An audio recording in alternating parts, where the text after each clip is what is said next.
Tengok sajalah dekat Indonesia, tak ada pun sibuk nak nak pleasekan pelancong-pelancong daripada China menggunakan bahasa mereka sendiri. Tetapi kat Malaysia ni, kenapa pula kita nak buat macam tu?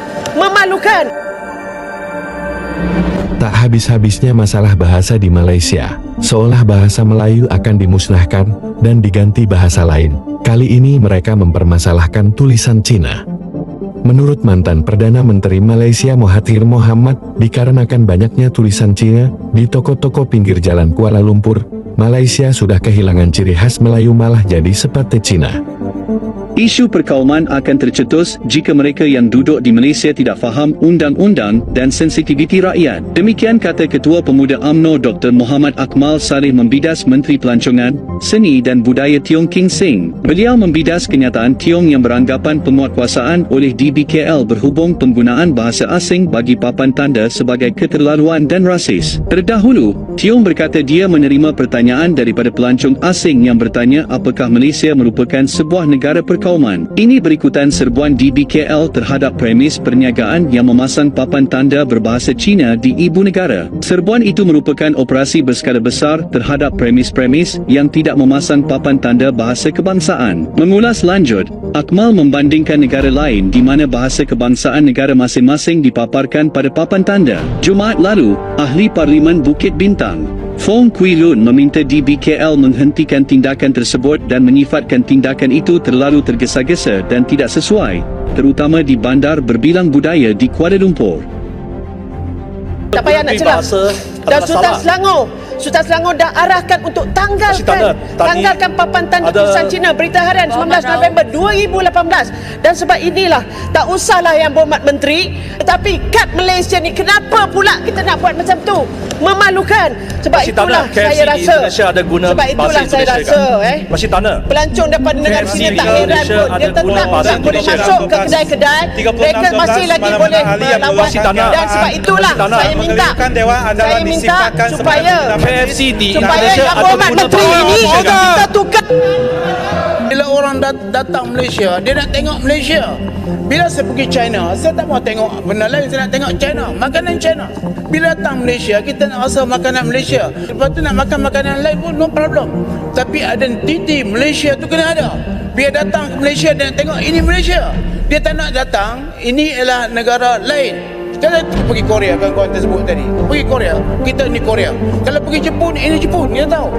Tak pula mengurangkan apa tu pelancongan kalau kita tunjukkan identiti Malaysia. Malaysia mesti. Dan kita tahu bahawa orang nak tengok bahasa Malaysia. Bahasa Malaysia ni bahasa yang mudah dipelajari. Kenapa kita mesti nak tukar pula? Ini pelbagai bahasa, pelbagai budaya. Pelbagai itu ialah dalam arti kata pelaksanaan. Tapi dari segi undang-undang termaktub bahawa bahasa Malaysia adalah bahasa rasmi dan kita mesti menunjukkan identiti kita. Bahasa Cina dan bahasa Tamil juga salah satu identiti Malaysia. Tetapi kena ingat, kita kena patuh kepada undang-undang perlembagaan. Betul, jadi pelbagai bahasa dibenarkan dari bahasa Ada juga sebuah video yang menunjukkan suara pemberitahuan kereta gandun di Genting Highland, Malaysia yang menggunakan bahasa Cina tanpa bahasa Melayu.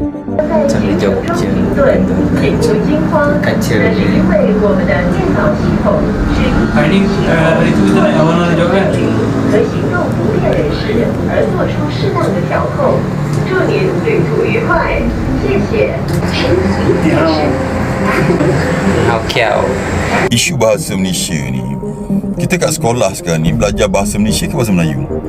Bahasa Malaysia kan, subjek tu nama bahasa Malaysia. So memang bahasa tu bahasa Melayu, tapi diiktiraf sebagai bahasa rasmi perlembagaan. Penubuhan kita sebuah negara tu, kalau Indonesia Pancasila contohlah, Malaysia ni perlembagaan kita. So siapa yang tak menerima perlembagaan, itu bermaksud dia bukan rakyat Malaysia. Itu cara mudah lah. Faham tak? Bahasa rasmi bahasa Malaysia. Faham tak? Di China, bahasa rasmi dia bahasa China, bahasa Cina. Di India, bahasa rasmi dia bahasa India. Tak ada siapa boleh petikai. Kau nak tukar-tukar apa semua, tak boleh. Thailand sendiri tu, yang sebelah kita tu pun, itu bahasa Thailand. Faham? Itu semua asas. Jangan sentuh perlembagaan. Kalau sentuh perlembagaan, jadi isu. Confirm. Dan isu di sekarang ni, kenapa susah sangat? Kenapa susah sangat? Ada satu menteri cakap, oh, Mr. DIY tu boleh pula bahasa Inggeris. Signboard dia KFC. Orang dah cakap bahasa itulah yang akan menyatupadukan negara.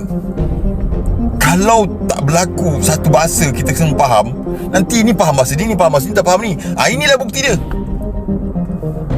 Ada itu bahasa, itu nama khas, nama branding dia, nama brand dia.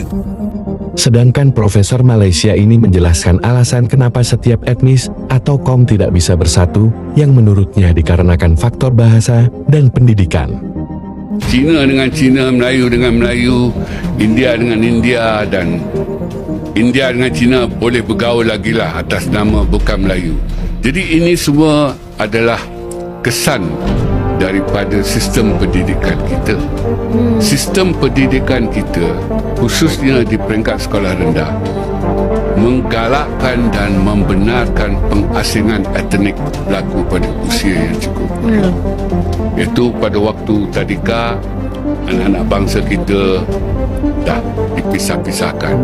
Yang Melayu ke tadika Melayu Islam, yang Cina ke tadika Cina, yang India ke tadika Pertamil.